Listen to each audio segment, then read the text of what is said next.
Well, good morning to all. I was just discussing with my friend Pat before we come in here. That's exactly how should I greet people? Should I say to them, snap out of your lethargy, get out of your bed and listen to us? Or should I say, you're very kind to be an audience to us and we are humbled by the experience? What do you think, Uh, Pat? Which of those approaches do you best? I would go for the other option, the latter option. It sounds so much more gentle, and it's a Monday morning. That's right. You don't want to have a shock to your central Most nervous of my, system on a Monday morning. even though I don't Well, suppose most people will be listening to this until on Monday evening, but there you go. yeah. Well, actually, the heat is one of the things we want to talk about because while with us, as I said, using my enormously wide vocabulary, uh, uh, today is a languorous day. Uh, Yeah, I was very impressed with that word. That was used off air. I'm not sure what it means either, but I meant it. What I meant by it was I'm not fit to stand up and do anything very, very energetic. So you're saying that it's you cite some pretty scary figures, Pat. Uh, 40,000 suspected cases of heat stroke in India. But would they not yeah. always be suffering from that? I mean, Yeah, but apparently it's extreme this time, Jude. And apparently, Jude, I meant to look it up, but I didn't get a chance. Apparently, that Hajj thing in Mecca, apparently up to 1,000 people died last, and it's that pilgrimage, the Muslim pilgrimage to Mecca, hmm, and apparently up to 1,000 people died, and they reckon most of them died from sort of heat stroke. Now, there's always a number of deaths because it's vastly overcrowded. It is very warm and so on. But yeah. anyway, no, Jude, the thing about it is, apparently, I was reading that thing that I sent on to you in the New York Times, and they said 40,000 people have suffered from heat stroke, and there's at least 100 deaths, possibly more. And they're saying it is very unusual. The Indians are well used to dealing with heat, and they have their lifestyles. If you ever go to Australia or anywhere else, they have learned how to deal with heat. We don't. But the Yeah. thing about it is the fact that more than 100,000 people in India are now thought, in that part of India, thought to be suffering or have had heat stroke. That's quite serious. So Hmm. no, the indicator is this where we're heading? They're saying that they're, as I was saying to you last week, we were away in Spain a couple of weeks back, and I noticed, Jude, where we were, the ground is almost becoming desert-like. It's the ground is so dry. It's like if you reach for it, it would crack on your hands. Hmm. There's no moisture in it. And Hmm. so the south of Spain, they're really concerned about the fact that it hasn't rained there for something like 6 months. Yeah, yeah, it must be hard for those people who live in countries that are already warm or hot. Uh, with regard to Mecca, I'm so used, I have to say, I have a hardened heart. I'm so used to hearing reports about crowds rushing or, Yeah, accidents which involve maybe dozens of deaths because there's uh, such huge numbers there. But yeah. that seems to be kind of an annual thing. But the deaths attributed to heat stroke is rather more sinister. I suppose you could be selfish about it or optimistic. You could say, Pat, well, we have a long way to go before we get to the point where we really have to worry about it. It's all very well saying you're languorous, but you can handle Absolutely. it. And Uh, even if we were to go up to 30 degrees, 35 degrees, we can learn from, we just adopt the practices of places like Phoenix or Arizona or yeah. Australia or all these really hot countries. What I would worry about is what you mentioned, the south of Spain or Australia itself or parts of Canada. The heat there is so intense. Apart from it setting fire to thousands of acres, it must make tilling the soil, to put it bluntly, almost impossible. Absolutely, Jude. But Jude, if you're talking now that 50-degree heat is becoming not a norm, but now not a non-regular occurrence, that it's, in other words, that it's quite regular. Jude, I remember when people had talked about 42, 43, they were speaking with awe. Now Yeah. we're heading towards 50. Jesus, Jude, But 50, tell me 50 this, degree Pat. heat for our human beings. I think we start to cook. Yeah. Yeah, given the fact that these things are happening more and more regularly, and they're so blindingly obvious, and that we see them on our TVs, why do you think it is that the Green parties throughout the world aren't flourishing? Why aren't we? For example, I'm sure we'll have a Green candidate up for the election. What is it that we don't give them priority over everything else? Because let's face it, the parties that have other objectives, if there's no world, like if the world has been made uninhabitable, what's the point? But Jude, I think you hit it on yourself. It's easy to sell the here and now. I've seen some of the abuse the Eamon Ryan, the former Green Minister in the Republic, got. Even Michael O'Leary, some of the stuff, the Ryanair boss was downright nasty. In fact, I'm surprised at O'Leary, but that's neither here nor there. And there are a lot of people saying these guys want us to go back to bows and arrows and all this sort of stuff, and we're living in a modern world. What has O'Leary said about Ryan? Good riddance. It's flights, not bikes. We're interested in, and that sort of stuff, Jude. And I think, Jude, a lot of the green policies are sort of saying cut back in this, no, cut back in air travel, cut back in all the rest. And we don't want to be told that, Jude. We want to told we're here for a short time. We want to have a good time, and to hell the generations coming after us. But Jude, I genuinely do worry for my kids or grandkids and the years to come. They're talking. What is it they're saying? 2050 is some sort of nexus or turning point for this. And geez, Jude, that's not that far away. That's for sure. I think you're right about that thing about us being tending to be selfish. We say, well, I've got other things to worry about in the few years that I have ahead. But, we all love our children and we love our grandchildren. I think in ways, I'd fault the Green Party or the whole environmental movement of it in terms of how they marketed what's going to happen to us. We all say, oh, it's going to be an awful lot hotter. There's going to be floods and so on. And you see the odd on TV. They should surely draw up a thing, a diagram or a chart easily understood by ordinary people where you show what will happen to your 5-year-old grandchild, what they can expect in 10 years' time, what they can expect when they're 30, what they can expect when they're 50, and so on. And lay out these things in human terms and organized terms. I think if that message was drilled home to people, they'd respond to it, bring it home to them. But remember, Jude, was it called the Kyoto Protocol?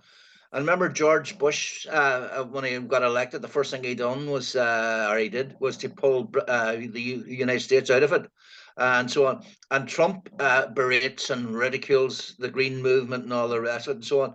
It's all about how much profit. Bush at the time says we can't afford to be in this and all that. Dude, when there's no word, I think it was the American Indian says, when there's no more water, will the rich eat money? Hey, that's vividly put, I must say. I don't understand these guys, like politicians like Bush or other people, that they don't accept the fact that it is really, really, really important to save the planet. It seems so obvious. The other thing that puzzles me is this. You mentioned Eamon Ryan, the leader of the Greens in the South. I know he says he has a son that's got learning difficulties, and he's got another family he feels he should be spending more time with. But let's face it, if you really cared about the world, as a Green, he must care about it, and he must know about what's coming. Surely he wouldn't. I mean, I don't know what age he is. Would he be something in his 50s, maybe? Yeah, he'd be in his 50s. He wouldn't pack his hand in yet. I would have thought if you were a Green, an informed Green, you would keep on going as long as you possibly could. It's surprising me a bit. But the other side of the story, maybe his wife's saying, right, Jude, seeing being a politician in Ireland, he said himself that was a straight on 24/7, 365. You were expected at the weekend to do all sorts of media stuff. During the week, you were meeting up with officials. You were doing policy, etc., etc., etc. And Jude, maybe if you've got a child with an intellectual disability, and your wife is sort of saying, "Wait a minute, this is a terrible stress, and you're never here." And so on, Jude, I think maybe you reach a stage by about 57, you're burned out. By the way, Catherine Martin, his deputy, she refused to go for so Jude, as what's that? The abuse Green Party people are getting is serious. It really is serious, and it is really, really nasty. Jude, I wish, for the point of view of this particular podcast, I wish I had looked up some of the. But I remember some time back, And it was, they were made out to be Amadons, fools, idiots. That they were that they wanted to go back to 1950, and we were in no electricity, no cars, no flights, no nothing, and to live off the land. And they were made out to be sort of clowns. But you see, that's a marketing problem in a way. Yeah, Greens should be concentrating on that and knowing how to present themselves. And they have an overwhelmingly easy case to make. It's not yeah, exactly hard. So they should be able to put it out in such a form that anybody who attacked them and give them vile abuse online would be shown for the morons that they are. yeah, Uh, yeah. you really shouldn't have to sell the global crisis that's involved with the climate. Anyway, okay, let's move on to another one. Well, another little tragedy in a way. Poor Scotland last night. God, I felt sorry for them. This is the Euros we're talking about. Yeah, yeah. Hey, I watched the German game, and I watched them score a header in the, I don't know what it was, well into extra time. Yeah, yeah, Oh, scenes of joy. And then I yeah. switched over for the Scotland game, and I just got the end of it. My God, it must be heartbreaking. I find it sometimes. I'm glad I don't care too much. I'm glad that Yeah. Ireland isn't in it, because Yeah. they'll break your heart. It's a Ah, yeah. danger. Jude, the thing about Scotland just didn't have the quality there. They didn't have the strength and depth. It's as simple as that. There was this guy, Che Adams, who's not even on a top-rate player. He was their main strike force. And I don't know how, like Jude, I'm not an expert in tactics, but I don't know how Scotland expected to. Che Adams was up against about three centre halves on his own, and then these boys supposed to be coming from midfield. They never arrived. He was running after two and three people and so on. And I think what Steve Clark, the manager of Scotland, was doing was sort of hanging back and sort of. Scotland really didn't have a goal until about 10 minutes to go, and then they knew they had to get a goal, and they left themselves wide open. And of course, what happened then was the Hungarians actually, after a corner, the Hungarians came out and scored a sucker punch goal. So it was no surprise then. But you have to. There's no Cristiano Ronaldo, or there's no top players, whatever, in Scotland, and it came across as that. Yeah, but you see, I think there used to be a phrase in advertising, I remember, do different. If you do something, do it different, and that'll stand out. And I know that Jack Charlton was blessed with an Irish team, or an Ireland team, that had gifted players on it. But it was his tactics that he adopted that were really different.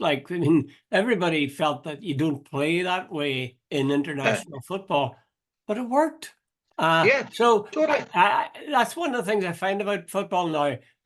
You could almost imagine how it's going to be played before the whistle's blown to start the game. It's this thing of recycling the ball and passing it back to your goalkeeper and so on. Somebody, one of these years, is going to come up with a radically different system, and they won't have to have great players to execute it. And I'm telling you, they'll make inroads if they could come up with something that would crack the present almost stereotypical game that virtually all teams play. International teams, certainly. That's why I find some of the games boring to watch, Pat. Absolutely. But look at Charlton. Liam Brady was probably the most gifted Irish player, maybe of his generation. And Charlton didn't really like him at all, because he wasn't. Charlton's whole time was put them under pressure. In other words, the other team got the ball, get on them. Like Brady was a luxury player, star player, brilliant player, but he wasn't going to run after people.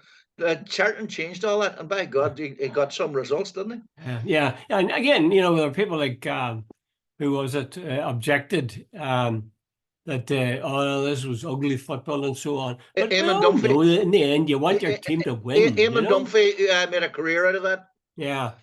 But you want your team to win, and you'd like them to win beautifully, but he'll settle for ugly as long as they do the job. But I really do. I feel that sincerely, that somebody should be smart enough to come up with a system that's really radically different and will just stop this present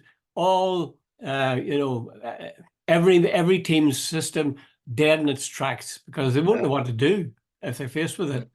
So I'm absolutely. offering myself as a possible A manager, yeah. successor to the present Irish coach. Okay, let me see. Yes. Do you remember we're talking about the Israeli, the guy Oh who yes, died? that Israeli thing you sent me, Yeah. Pat. It's sort of so ugly. It reminded me of something like maybe you could identify it. Wasn't there a case somewhere, or is this, am I thinking back to Kenya during the 1950s, where one of the people was the enemy, so to speak, was tied by a rope to a truck, and then the back of a truck, and then the truck drove along the sort of prairie, and the person was sort of just bashed to death. Does that ring a bell for you? It does, but it's they were two Ku Klux Klan members. Oh, that's what it was. Yes, yes. And it was a young black man, and it was horrific. When these guys were stopped, I don't know how much skin he had left on his body, and he had horrific injuries. No, Jude, see, I was watching it yesterday morning, and I couldn't believe the Israelis. And by the way, they are the masters of spin. Last night there was these Israeli apologists. They're professional, by the way, Jude. They're hasbara, as they call them.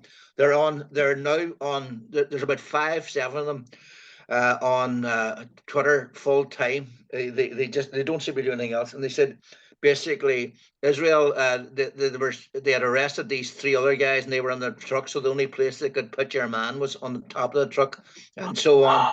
And anyway, and as somebody rightly pointed out, wait a minute, here was an injured man, and there was 2 ambulances there.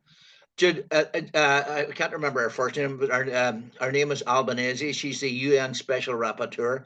She says without question there had been a gunfight.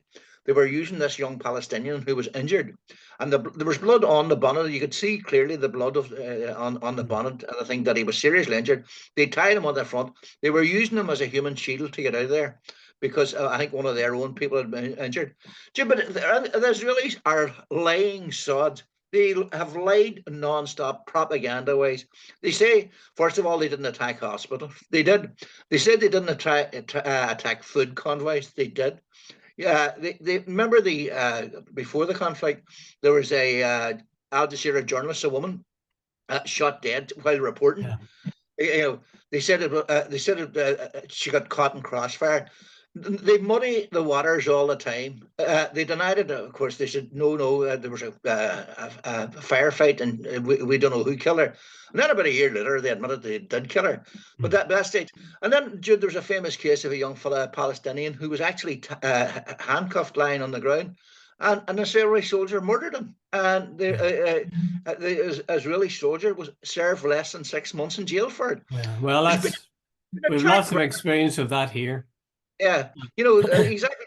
But the Israelis are going to come out, and your woman Albanese, she's saying that the whole concept of international law and a world order based on sort of human rights, as she says, they're now the world is just watching it being destroyed because nobody believes it anymore. That case of the man tied to the front, when I heard about it first, I thought it was revolting. Tying a wounded man to the front of our truck and essentially using him as a human shield, literally. Yeah. I was disgusted and horrified, and then I stopped and thought for a minute, and as far as I know, that man didn't die. I think he was still seriously wounded, but I don't think he died. It was a horrible thing to do, but actually it was it was less horrible than what they've been doing every day since November or October. They've been bombing the crap out of buildings. There've been children, babies, women, anybody. Refugee camps, ambulances. Yeah, they've been killing people, blowing them to smithereens. So, although this is quite a dramatic thing and different, the guy strapped to the front of it, and it shows a certain contempt for human life. What they did regularly, day after day, and continue to do, is far, far more horrible, actually. Yeah. Jude, you see the thing about there's Israelis are saying we are the most moral army in the world, and they're Oh, putting for out this God's stuff. sake. That's for I don't think America. they believe that, Pat. They don't No, believe I that, know, do they? but on that they don't believe it, of course they don't. But Jude, it's aimed at the morons in America, who are their main allies. No, the Americans never check anything out. The Americans just listen to anybody can vote for Trump. They're a moron. So you look at his track record. So these are the people they're aimed at, and Trump could win the next election. So this is all aimed at that voter. And the thing about this, we're the most moral army in the world. And they said, of course, once it's caught on camera, like they're doing a whole lot of things that are not caught on camera and getting away. But the minute this was caught on camera, they said this is not the values of the ADF, and we will punish the people involved. And all that. Yeah, Bollocks, absolute yeah, yeah, bollocks. yeah. You know, Well, and I think most it's people feel, they mightn't say it out loud, but they feel exactly what you've said. Okay, uh, let's go on to another one, Pat.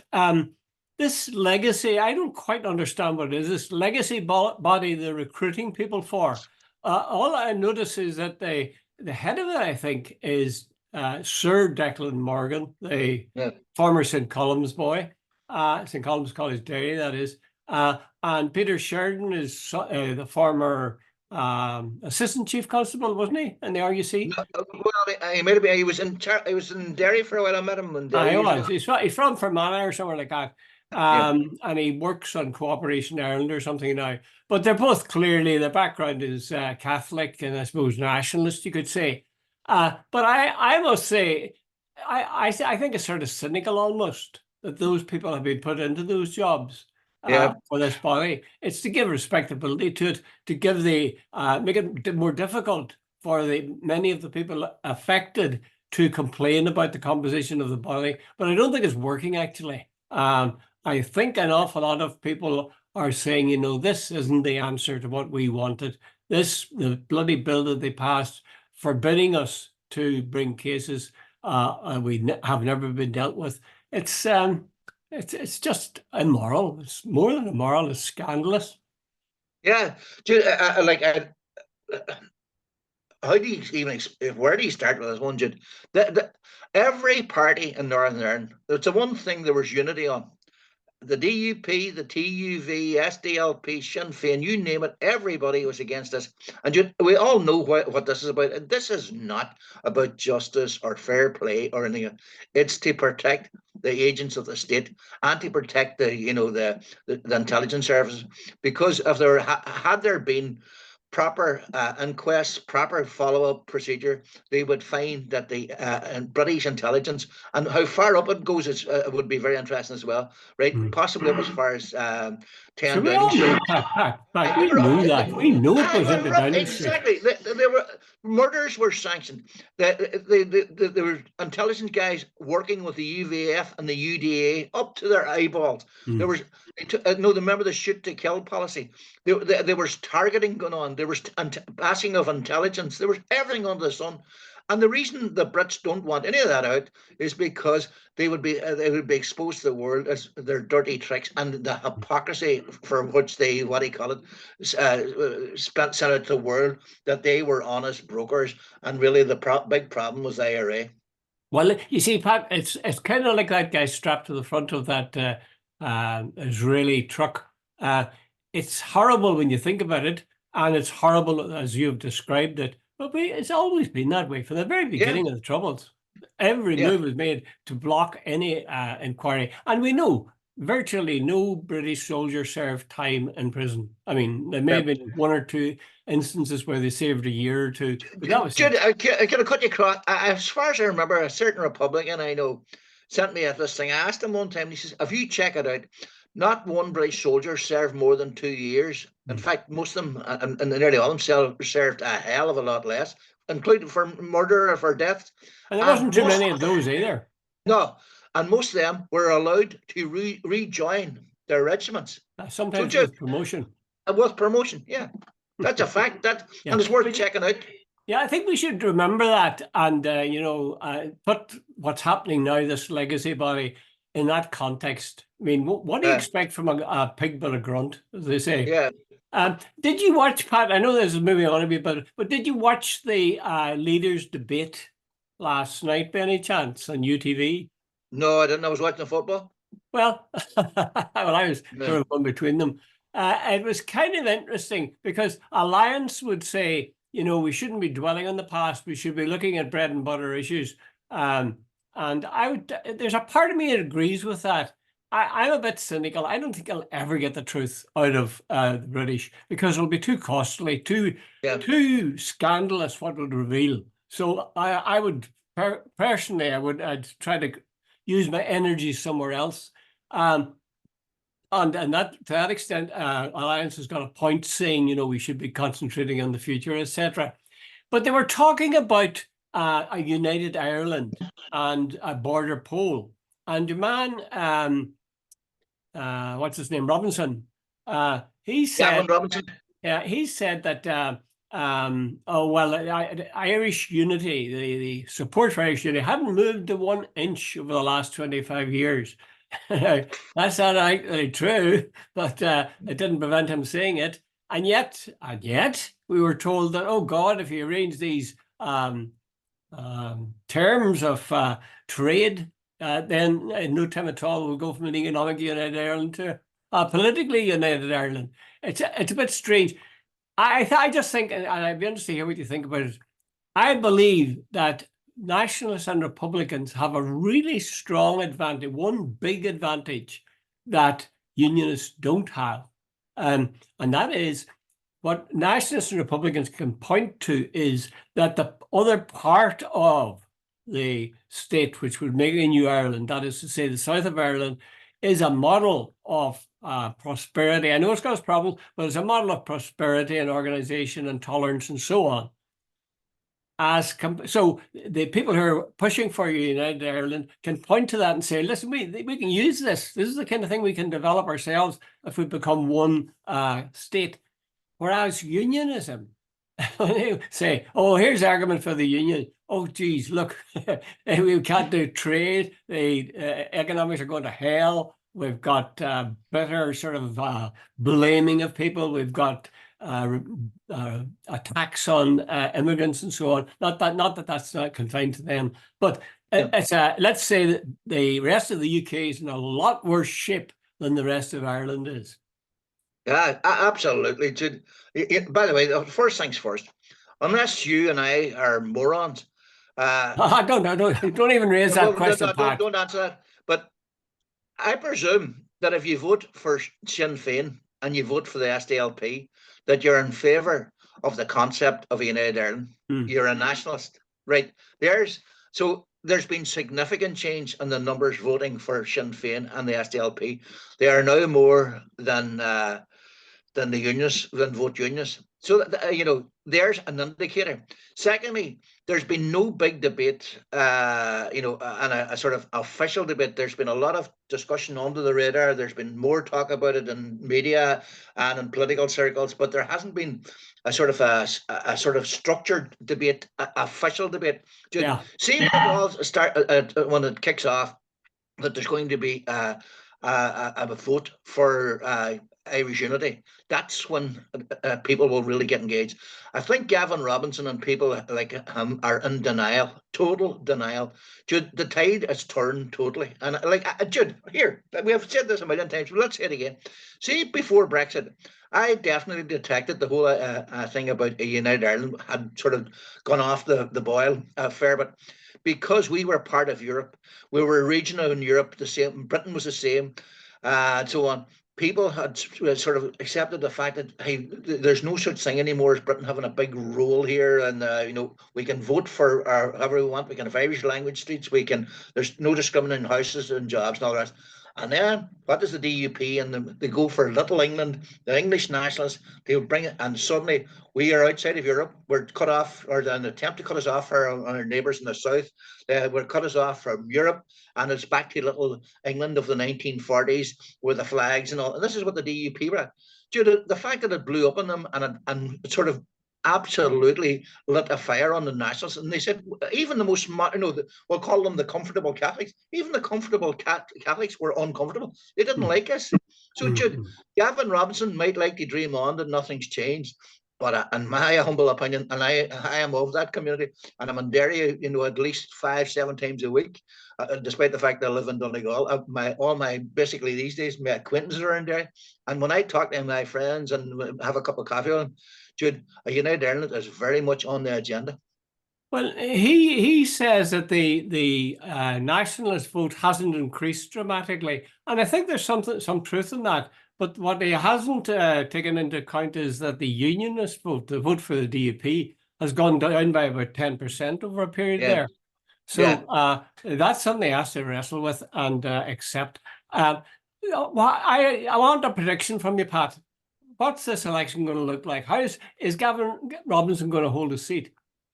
Jude, I think he's in a lot of bother, and and I think the or not the TUV vote, the DUP vote will be down. I'm pretty certain it will be down. I think Gavin Robinson could be in trouble. Jim Allister, I know he's run up against Paisley, and probably Paisley will scrape through. But I'd like to see how much damage the TUV could do to him. And there's a couple of other places. Like, what about Lagan Valley? And so on. So Jude, I would like, I presume Colm Eastwood and what do you call her, Claire Hanna will hold on to their seats, and I think most of the Sinn Féiner will hold on to their seats. Pat Cullen and Fermanagh and South Tyrone's getting bashed right, left, and centre, but so far so good. So it's going to be very interesting. Jude. I think Nationals, probably Sinn Féin will want to make it a hat trick. They're biggest party in local government, biggest party at the Assembly, and they would like to be the biggest party at Westminster.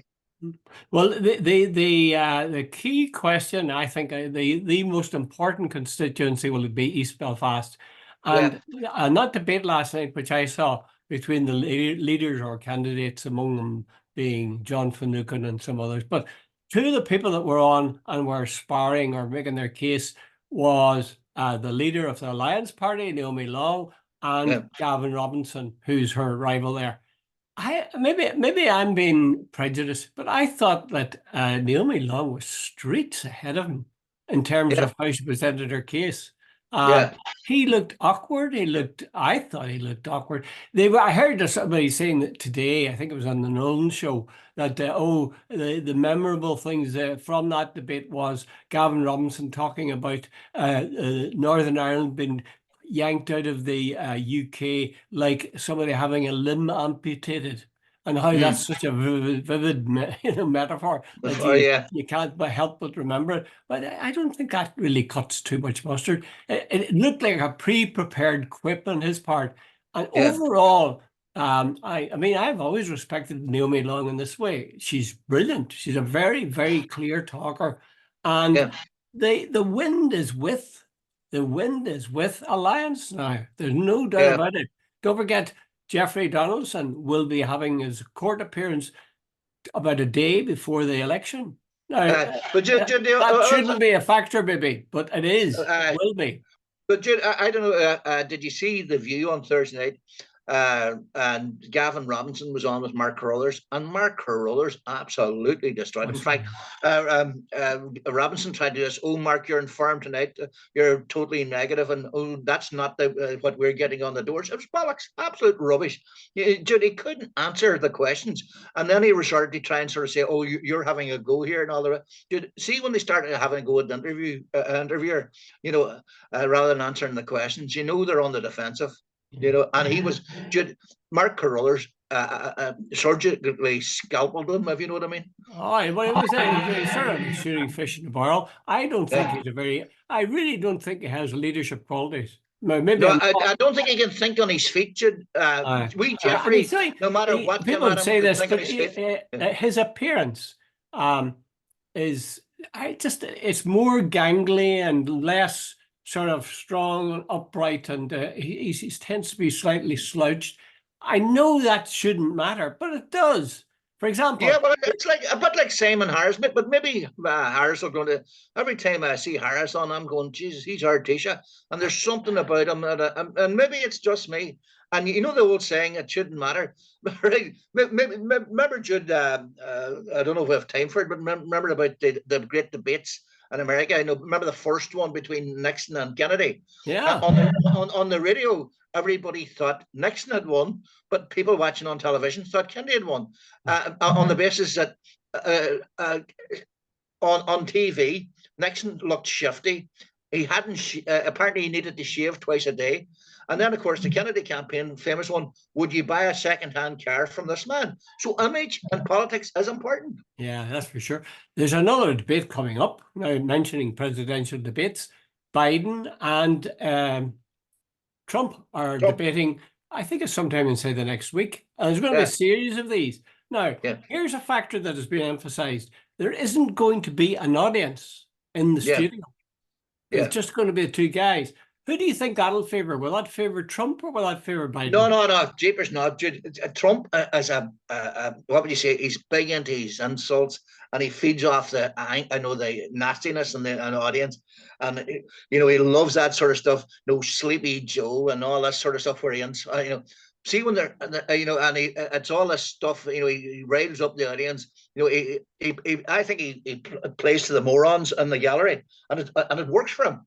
Because they're all clapping and so on. So you think the lack of an audience will be not favor him? Biden, I think that'll be a big plus for Biden. Yeah. Well, one of the things this article I read said that there'll be people. Joe Biden will have at some point he'll misname somebody. He'll mix something up briefly, and then the rest of the thing might be fine. That will be snipped out and put onto TikTok or these things, memes, where to be replayed and replayed. So that'll get into people's heads. They say, "Oh God, he really made a total bollocks of that." I suppose that's a possibility, but I was surprised at how good Biden was, because I used to worry about him an awful lot. But he seems to have got a grip on things in terms of his presentation itself. Two things. The combined age of the two guys are about 160, right? That's the first thing. I don't knock age. Don't knock age. No. But here's so the difference between them is not a lot. Secondly, Trump has been known to make quite a few gaffes himself. He couldn't remember the name of some senior member of his party the other day. What was his daughter's name? He couldn't remember. Someone he did something stupid. So it's not as if Joe Biden's going to be the only one.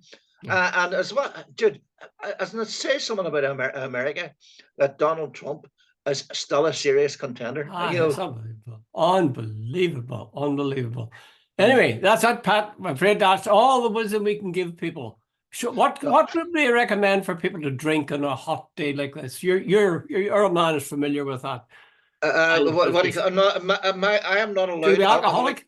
No, alcoholic or non-alcoholic? No, Jesus, I would love to. No, don't say that. I would love. No, my wife has a rule: no drinking between Sunday and Thursday.